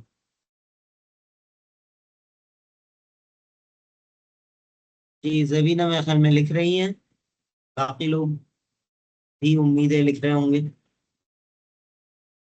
लॉस, अच्छा, चलें अच्छी बात है, इन्होंने ट्राई किया, गुड अटेम्प्ट बट रॉन्ग। उसकी वजह ये है कि देखिए इन्वेस्टिंग एक्टिविटीज का मतलब क्या है कि आज इन्होंने प्लांट लगाया है, परचेज किया है प्लांट, 1,60,000 इनके पास से गए हैं, लेकिन ये प्लांट इनको अगले 10 साल तक हो सकता है फायदा दे। तो ये इन्वेस्टिंग एक्टिविटीज का नेगेटिव बैलेंस होने का मतलब ये नहीं है कि ये इनको लॉस हुआ है, बल्कि ये मतलब है कि इन्होंने इन्वेस्टमेंट की है इस साल, इन्होंने ओवरऑल इन्वेस्टमेंट की है, पुराना प्लांट 75,000 का बेच के 1,60,000 का नया प्लांट लगा लिया। अब वो प्लांट जो है वो इनको लॉन्ग टर्म में फायदा दे सकता है। इसी तरह मार्केटेबल सिक्योरिटीज जो है वो इन्होंने 65,000 की खरीद ली, अब वो खरीदी है तो हो सकता है कल को शेयर्स खरीदे हो किसी अच्छी कंपनी के, उसका डिविडेंड आए तो वो प्रॉफिट में जाएगा। तो ये जो है इन्वेस्टिंग एक्टिविटीज का अमाउंट नेगेटिव होने का मतलब बिजनेस नेगेटिव होना नहीं है, लॉस नहीं है, बल्कि इसका मतलब ये है कि इन्होंने, नाम से जाहिर है ना, इन्वेस्ट किया है। इन्वेस्ट, जैसे मिसाल के तौर पर आप बिजनेस में इन्वेस्ट करते हैं, तो इन्वेस्ट करते वक्त क्या होता है, आपके हाथ से तो पैसा चला जाता है, लेकिन आगे चल के वो पैसा जब आज आपने इन्वेस्ट किया है तो आगे चल के वो आपके लिए मुफीद साबित होता है। अब इसी को हम जो एंटरप्रेन्योरशिप आप पढ़ा तो मेरे ख्याल में आप में से किसी ने नहीं, आगे चल के पढ़ेंगे, वहां पर एक टर्मिनोलॉजी हम यूज करते हैं, सीड मनी। सीड मनी कहते हैं बीज, सही है, सीड मनी यानी जो इनिशियल पैसा आप डाल रहे हैं बिजनेस में उसको सीड मनी कहते हैं, एक क्लास से इन्वेस्टमेंट भी कह सकते हैं, यहाँ पर हम इन्वेस्टमेंट एक्टिविटीज पढ़ रहे हैं। क्यों कि बेसिकली सीड मनी उसको क्यों कहा जाता है कि अल्लामा इकबाल का एक शेर है जो उसको वाजे करते हैं कि मिटा दे अपनी हस्ती को घर मर्तबा चाहता है, कि दाना खाक में मिलकर गुले गुलजार होता है। जो दाना है यानी सीड है, जो बीज है, वो जब जमीन के अंदर जाता है, खाक में मिलता है, जमीन में जाता है, तो फिर गुले गुलजार होता है, फिर जो है उसका फ्रूट आता है या फिर जो है उसका पौधा निकलता है, फिर वो आगे चल के जो है गुल यानी फूल वगैरह निकल के आते हैं। तो सीड मनी जो है ये इन्वेस्टमेंट होती है, और इन्वेस्टिंग एक्टिविटीज हम पढ़ रहे हैं। तो इन्वेस्टिंग एक्टिविटीज खास तौर पे starting years of the business में, या जब आप अपने बिजनेस को री इनोवेट कर रहे हैं, एक क्लास से अपने बिजनेस को दोबारा खड़ा कर रहे हैं, तो उस वक्त इन्वेस्टिंग एक्टिविटीज जो है वो आपके लिए जरूरी भी होती है, मुफीद भी होती है। और जो अच्छी कंपनीज हैं, जो अच्छे इदारे हैं, जो अच्छे बिजनेसेस हैं, आपका बिजनेस भी हो सकता है, वो अपने बिजनेस में इन्वेस्ट करते रहते हैं। वो जो है वो सिर्फ उस फल में जाते नहीं, उसको कोशिश कर क्या हो सकता है, एक्सपेंशन कैसे आ सकती है, हम कौन सी जदीद मशीनरी इसमें ला सकते हैं, और XYZ क्या कर सकते हैं। तो ये वाली चीजें जो है ये बिजनेस के लिए फ्रूटफुल होती हैं। तो बज़ाहिर जो है जो रिस्पांस दिया गया, लेकिन इस कॉन्सेप्ट को जो है वो हमें बेहतर करने की जरूरत है कि इन्वेस्टिंग एक्टिविटीज में अगर माइनस बैलेंस आ रहा है तो इसका मतलब लॉस नहीं है, बल्कि इसका मतलब ये है कि कंपनी इस वक्त इन्वेस्टिंग फेज में है, कंपनी अभी अपने बिजनेस पर इन्वेस्ट कर रही है, जो आगे चल के इनके लिए मुफीद हो सकता है। तो मेरा ख्याल है कि अब ये चीज क्लियर होगी। क्लियर है? अच्छा, अब इसको प्रैक्टिकल को थ्योरी को, पहले थ्योरी से प्रैक्टिस की तरफ आया था, अब थ्योरी से प्रैक्टिस, प्रैक्टिस से थ्योरी की तरफ जाते हैं। थ्योरी में आप इन्वेस्टिंग एक्टिविटीज के अंदर इन्होंने लिस्ट डाउन किया हुआ है, कैश रिसेप्ट में क्या क्या चीजें शामिल हैं जो ऊपर हम देख के आए हैं, और पेमेंट में क्या क्या चीजें शामिल है वो भी हम ऊपर देख कर आए हैं। तो ये थ्योरी अब आप लोग इसकी खुद से पढ़ लीजिएगा, ताकि टाइम को हम जो है वो ज्यादा बेहतर यूटिलाइज कर सके। तो ये एक हो गया मामला। और उसके बाद जो है वो फर्दर हमारे पास है फाइनेंसिंग एक्टिविटीज। अगेन इसको भी हम थ्योरी के बजाय प्रैक्टिस से समझ लेते हैं। फाइनेंसिंग एक्टिविटीज से मुराद क्या होती है? बैलेंस शीट का जो एसेट साइड है वो हमने बात की, वो इन्वेस्टिंग एक्टिविटीज के अंदर शुमार होगा। सही है, जैसे प्लांट एसेट्स ये आपके फिक्स एसेट की तरफ थे। मार्केटेबल सिक्योरिटीज ये नॉर्मली जो है वो आप करंट एसेट्स के अंदर शुमार करते हैं, कि इसको आप कैश के अंदर कन्वर्ट कर सकते हैं कुछ अरसे में, और मार्केटेबल है। लेकिन फाइनेंसिंग एक्टिविटीज जो है वो आपके बैलेंस शीट का जो दूसरा पार्ट है, जिसको हम कहते हैं लायबिलिटीज एंड इक्विटीज सेक्शन, तो वो आपकी फाइनेंसिंग एक्टिविटीज कहलाती हैं। जो आइटम्स वहां आते हैं वो सारे जो है यहाँ पर आएंगे। तो proceeds from the short term borrowing, proceeds from short term borrowing, जब आपकी कंपनी शॉर्ट टर्म में डेट ले रही है या लॉन्ग टर्म में ले रही है, तो पैसे आ रहे हैं, तो अब ये बजाहिर ये पॉजिटिव साइन है, लेकिन ये लॉन्ग टर्म में आपके लिए नेगेटिव साइन हो सकता है। अगेन इसका कॉन्सेप्ट भी वो है कि अभी तो आप पैसे ले रहे हैं लोगों से, सही है, लेकिन वो पैसे लेना बाद में आपके लिए नुकसानदेह भी साबित हो सकता है। लेकिन अभी की हम बात कर रहे हैं प्रोसीड्स यानी रिसीविंग। प्रोसीड का वर्ड आपके लिए नया होगा, तो आप कह ले receiving from the short term borrowing, लेकिन लिखना आपने प्रोसीड्स का वर्ड ही है। ये टेक्निकल टर्मिनोलॉजीज हैं जो आपको पता होना चाहिए, खास तौर पे उन लोगों को जो अकाउंटिंग एंड फाइनेंस साइड पे जो है वो अपना कैरियर बनाना चाहते हैं। तो ये खास टर्मिनोलॉजीज हैं जो हमें पता होना चाहिए। डिसबर्समेंट है, प्रोसीड्स है। अच्छा जी, उसके बाद proceeds from short term borrowing. Again short term का कॉन्सेप्ट हमें पता है कि विद इन 1 ईयर जिसकी अमाउंट चेंज होती है, या विद इन 1 ईयर ड्यू हो रहा है, तो वो शॉर्ट टर्म कहलाएगा। अगेन बोरोइंग का वर्ड हमें कंफ्यूज कर सकता है कि अगर ये सूदी कर्जा है तो अल्लाह ताला हमें इससे बचाए, और अगर जो है विद इन इस्लामिक बाउंड्रीज भी ये काम हो सकता है, तो उसमें हम इस्लामिक फाइनेंस के टूल्स हमें जानने पड़ेंगे, वो समझने पड़ेंगे। और समझना चाहें तो अल्लाह कि रहमत के मुताबिक अल्हम्दुलिल्लाह इस वक्त हमारे पास बहुत सारे आसान तरीक़ेकार हैं इसको समझने के। सही है, इवन जो शुरू में मैंने आपको अपना यूट्यूब चैनल का बताया, एक 17 मिनट की वीडियो है जिसके जरिए आप बहुत आसानी से इस्लामिक फाइनेंस को, इस्लामिक बैंकिंग को समझ सकते हैं। अगेन वही बात है कि हम तो माइल बकरम है, कोई साइल ही नहीं, राह दिखलाएं किसे, राह रुए मंजिल ही नहीं। मंजिल की तरफ चलने वाले मिले हैं, राह रुए मंजिल यानी मंजिल की तरफ चलने वाले बने, तो आपको बहुत सारे रहनुमा भी मिल जाएंगे, गाइड करने वाले भी मिल जाएंगे। और इन्हीं क्लासेस में से कुछ स्टूडेंट्स माशाल्लाह ऐसे भी मिलते हैं जो बाद में भी आके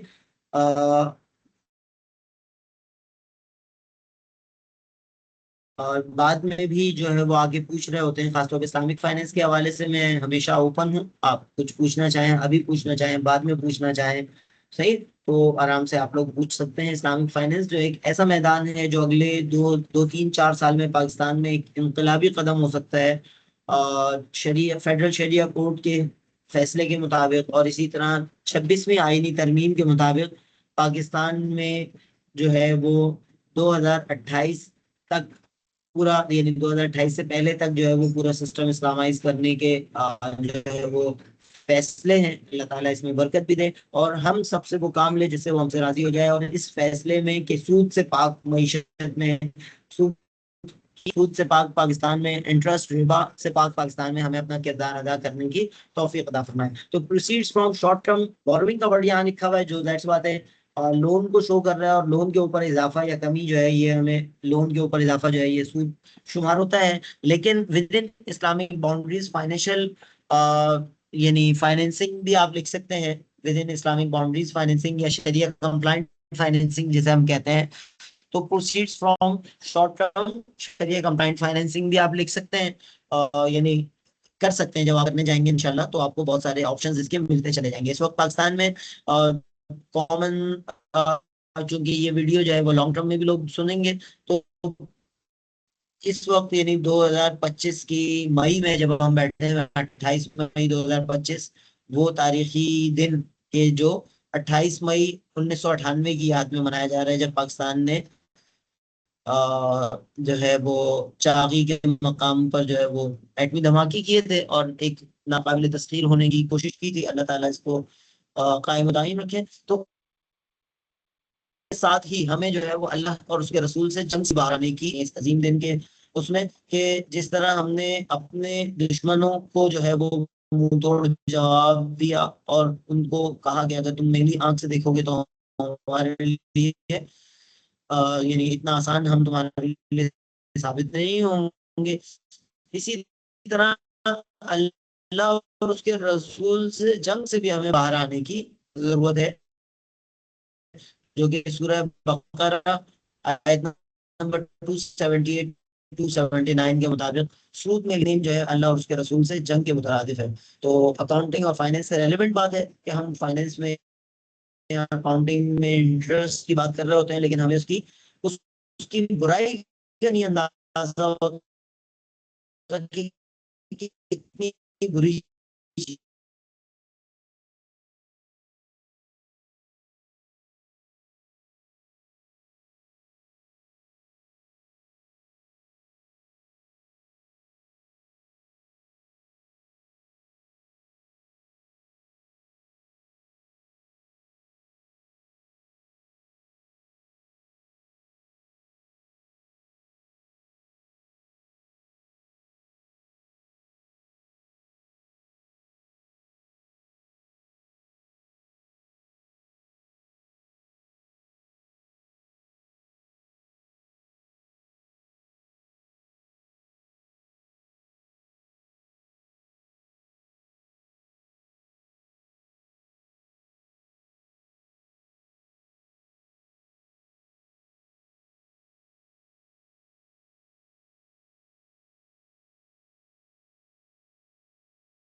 नहीं। आप कन्वेंशनल में करंट अकाउंट खुलवाएं। और मजे की बात, कन्वेंशनल में करंट अकाउंट खुलवाने का मतलब ये है कि आप अपने फंड्स, आप अपने पैसे उनको फ्री में दे रहे हैं कि वो जितना चाहे सूद कमाएं।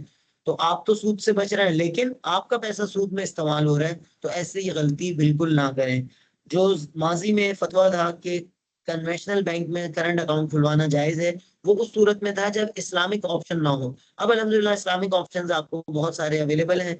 तो इस वक्त जो है वो इस चीज को, और जिन लोगों के करंट अकाउंट है कन्वेंशनल बैंक्स में, उनसे मैं पुरजोर अपील करूंगा, पुरजोर रिक्वेस्ट करूंगा कि लाजमन वो अपने अकाउंट, ये जिलहज्जा का महीना शुरू होने वाला है, हज का अय्याम आने वाले हैं, कुर्बानी के अय्याम आने वाले हैं। तो इन अय्याम की निस्बत से कोशिश करें कि आप लाजमन जो है वो अपने करंट अकाउंट जो कन्वेंशनल बैंक्स में है उसको इस्लामिक में कन्वर्ट कर लें, उन्हीं के इस्लामिक में कन्वर्ट कर लें, या फुल फ्लैज, सबसे बेहतर तो फुल फ्लैज में ये है कि वो आपको कंफ्यूज नहीं करेंगे।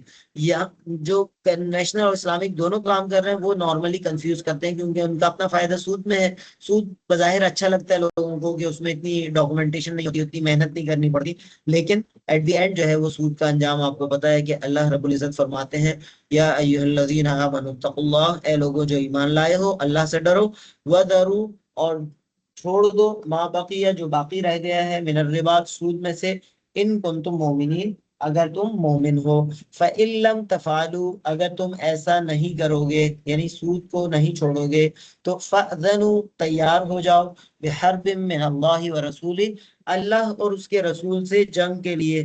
तो हम में से कौन ऐसा हो सकता है जो अल्लाह और उसके रसूल से जंग का मुतहम्मिल हो?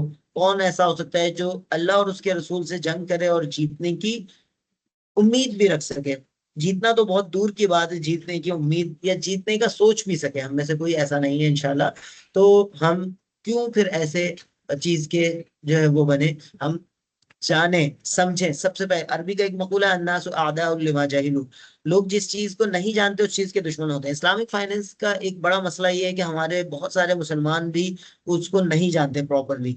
तो उसको सबसे पहले तो जाने, उसको समझे। मेरी अपने यूट्यूब चैनल का मैंने आपको बताया, ये मौजूद है, इसके जरिए आप सीख सकते हैं। इसके साथ साथ जो है वो इस्लामिक इकोनॉमिक्स प्रोजेक्ट .com एक वेबसाइट है डॉक्टर सलमान अहमद शेख की, उसके जरिए आप सीख सकते हैं। उसके अलावा जो है वो आपके पास IBA सीफ का प्लेटफॉर्म है, उसके जरिए सीख सकते हैं। तो अगेन, अल्लामा इकबाल के शेर के बकौल के, हम तो माइल बकरम हैं, कोई साहिल ही नहीं, राह दिखलाएं किसे राह रुए मंजिल ही नहीं। तो ये जो है इस चैनल पे आपको प्लेलिस्ट के अंदर खास तौर पे मैं चाहूंगा कि ये प्लेलिस्ट के अंदर जाके, इस्लामिक फाइनेंस की प्लेलिस्ट है जिसमें 45 के करीब वीडियोस हैं। सही, सिर्फ अपनी चैनल की प्रमोशन मकसूद नहीं है, वो भी है बहरहाल, हसना फिद दुनिया वल आखिरत, दुनिया और आखिरत दोनों की बेहतरी है, लेकिन कोशिश ये करनी है कि आप खुद बनाए। आप जो मुझसे सपोर्ट चाहिए होगी इंशाल्लाह मैं प्रोवाइड करूंगा। पहले आप इस चीज को अच्छी तरह समझे, फिर आप, हो सकता है आप कहें कि हम इसके ज्यादा बेहतर शॉर्ट्स बना सकते हैं, आज के दौर के कम्युनिकेशन टूल्स को हम यूज कर सकें। हमारे एक उस्ताद थे जुबैर मंसूरी साहब, वो कहते हैं कि अल्लाह के रसूल सल्लल्लाहु अलैहि वसल्लम ने अपने दौर के जो कम्युनिकेशन टूल्स थे, अपनी बात पहुंचाने के जो तरीकेकार थे, वो सारे सारे यूज किए। उस जमाने में एक तरीका था बाजारों में जाके बात करना, अल्लाह के रसूल सल्लल्लाहु अलैहि वसल्लम उकास के मेले में गए और वहां बात पहुंचाई। इसी तरह एक तरीकेकार था कि जो है वो लोगों को जो है वो पहाड़ के ऊपर खड़े होके बुलाना, तो वो तरीकेकार इख्तियार किया। खत लिखने का तरीकेकार था, वो इख्तियार करवाया। तो जो उस वक्त के कम्युनिकेशन टूल्स थे वो सारे यूज किए। तो आज के कम्युनिकेशन टूल्स जो हमारे पास हैं, हम उनको यूज कर लें, हम उनको पॉजिटिव यूज कर लें। मसला टूल्स का ये होता है कि उसका इस्तेमाल उसको सही या गलत बनाता है। यूट्यूब एक अच्छा टूल है, हम इसको पॉजिटिव यूज भी कर सकते हैं और इसको नेगेटिव यूज भी कर सकते हैं, और इस तरह के दीगर टूल्स। इवन हम टूल्स बनाने की तरफ जा सकते हैं। आप में से जो एंटरप्रेन्योर बनना चाहें, मैं आइडियाज को इन करना चाहूंगा कि यूट्यूब ने डॉक्टर इसरार अहमद का चैनल बंद कर दिया, किस बात पे? कि कुछ चीजें कुछ लोगों को बुरी लग गई। सही है, ये कुछ चीजें यहूदियों को बुरी लग गई, उन्होंने कंप्लेन की, और डॉक्टर इसरार का चैनल बहुत तवील अरसे की एफर्ट्स के बाद बनाया गया, बहुत सारी एफर्ट्स के साथ किया गया, वो बंद कर दिया गया। इसी तरह पिछले दिनों फलस्तीन के मौजू पर हमारे बहुत सारे दोस्तों के वीडियोस चैनल बंद किए गए। तो क्यों? ये इस तरह का हमारा अपना प्लेटफॉर्म क्यों नहीं है? बहुत बड़ा चैलेंज है, बहुत बड़ा चैलेंज है उन लोगों के लिए जो कुछ करना और कर गुजरना चाहते हैं। मेरे सामने जो अभी डायरेक्ट ऑडियंस है, माशाल्लाह ये यंग एजेस हैं।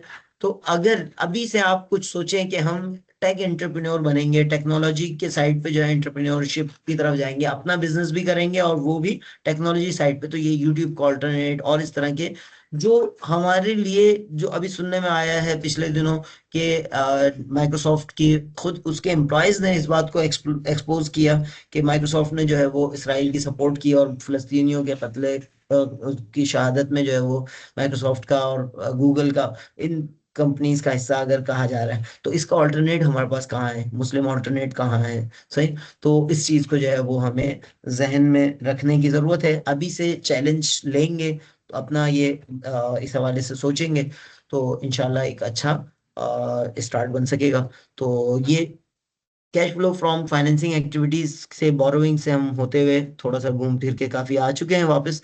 तो payment to settle short term debts, सही है। अगेन जो ऊपर फाइनेंसिंग ली थी वो या पिछली फाइनेंसिंग सेटल की है, तो पेमेंट करने की, तो ये जो है ये कैश आउटफ्लो के अंदर नेगेटिव शो हो रहा है। इसी तरह proceeds from issuing bonds payable, सही है। इस्लामिक बॉन्ड्स भी हो सकते हैं, सुकूक जिन्हें कहा जाता है, उसके बारे में भी आप पढ़ सकते हैं। और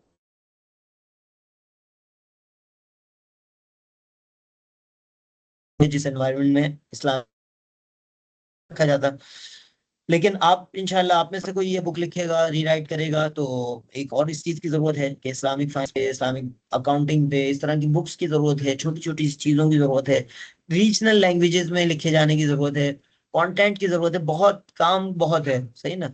वक्त फुर्सत है कहाँ, काम अभी बाकी है, नूर तौहीद का इत्माम अभी बाकी है। तो ये जो है ये बॉन्ड पेबल इन्होंने इशू किया है, और उससे जो पैसे मिले हैं तो वो 100,000 है, $1,00,000।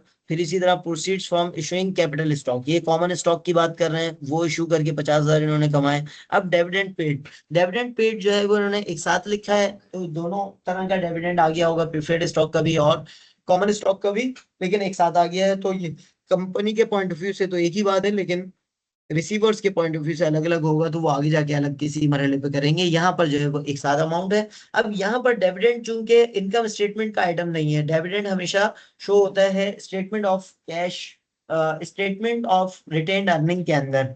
तो रिटेन्ड अर्निंग एक्चुअली पार्ट है आपके बैलेंस शीट का, क्योंकि equity section of the balance sheet के अंदर डिविडेंड वगैरह शो हो सकते हैं। तो यहाँ जो है ये आपका फाइनेंसिंग पोर्शन के अंदर शो हो रहा है।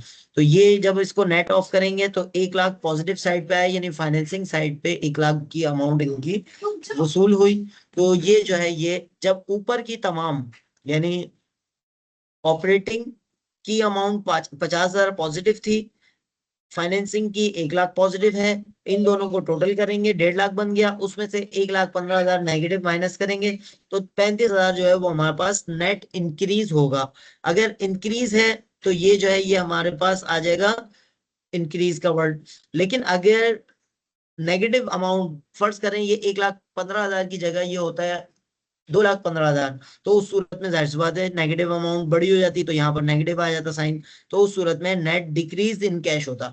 अच्छा, नेट डिक्रीज का मतलब क्या होता है कि इस साल कंपनी ने कैश बचाया नहीं है, बल्कि उल्टा इस्तेमाल हुआ है, पिछले साल का जो बचा हुआ था वो इस्तेमाल हुआ है। तो ये जो है ये एक आध साल तो चल जाएगा, लॉन्ग टर्म में जो है ये स्ट्रेटजी नुकसानदेह होगी।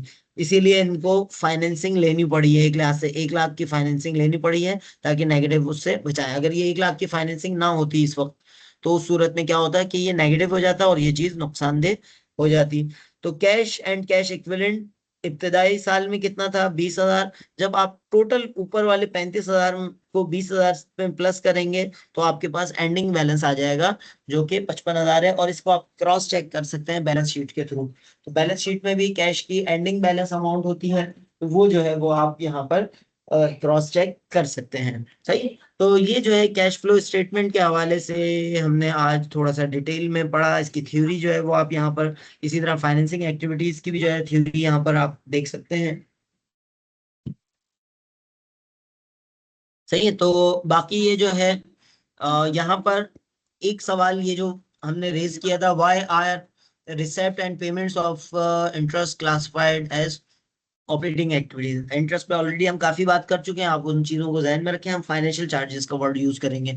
तो फाइनेंशियल चार्जेस अगर इस्लामिक वे में हो या इंटरेस्ट हो खुदा न खास्ता नॉन इस्लामिक वे में, तो दोनों सूरतों में जो है वो हम उसकी पेमेंट्स को शो करते हैं ऑपरेटिंग में, लेकिन उसकी प्रिंसिपल अमाउंट को शो करते हैं इन्वेस्टिंग प्रिंसिपल अमाउंट्स को शो करते हैं अपनी फाइनेंसिंग एक्टिविटीज के अंदर, और इन्वेस्टिंग एक्टिविटीज के अंदर अगर लिया है तो फाइनेंसिंग में और दिया है तो इन्वेस्टिंग में।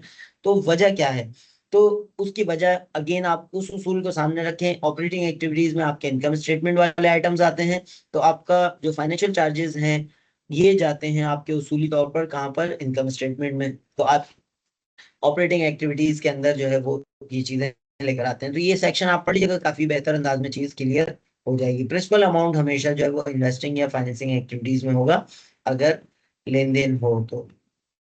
सही है, तो हम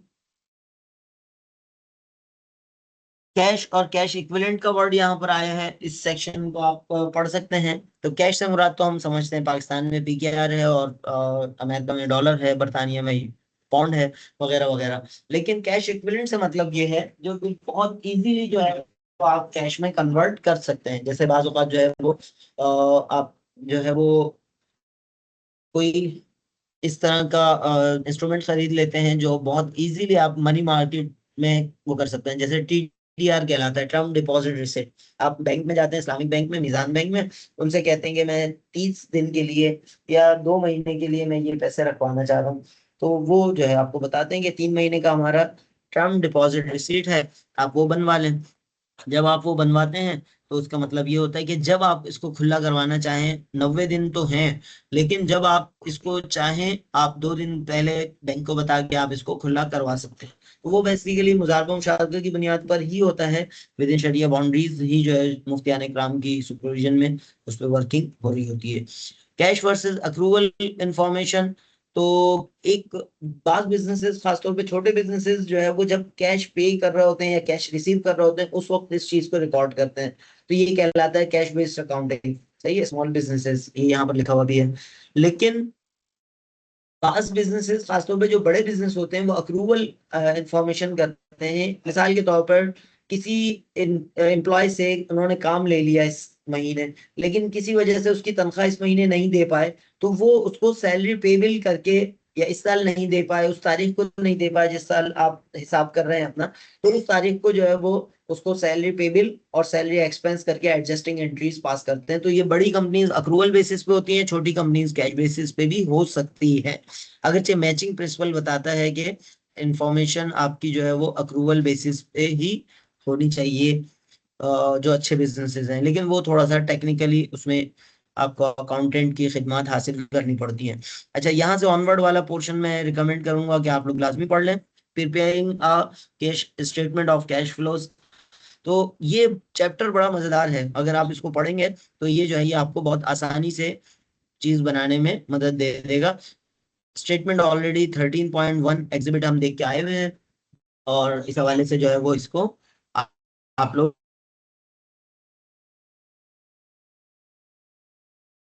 देख लें। हम इंशाल्लाह करेंगे इनडायरेक्ट एक्सपेंसेस पे फोकस करने की। सही, बाकी जो आउट है उसमें कुछ आपको जो है वो प्रैक्टिसेस दी गई हैं, उन प्रैक्टिसेस को लाजमन कर लें। 13.5 है, 13.6 ए है, फिर इसी तरह 13.7 ए है। तो वो जो है वो आप लोग प्रैक्टिस लाजमी कर लें, और उसके अभी इंशाल्लाह वो फर्दर भी रहनुमाई कर दी जाएगी। सही, तो ये रिकॉर्डिंग हम जो है वो यही ख़त्म करने की कोशिश करते हैं, ताकि जो है वो, तो किसी का कोई सवाल है, कोई चीज है तो उसको जो है वो आप कर सकते हैं।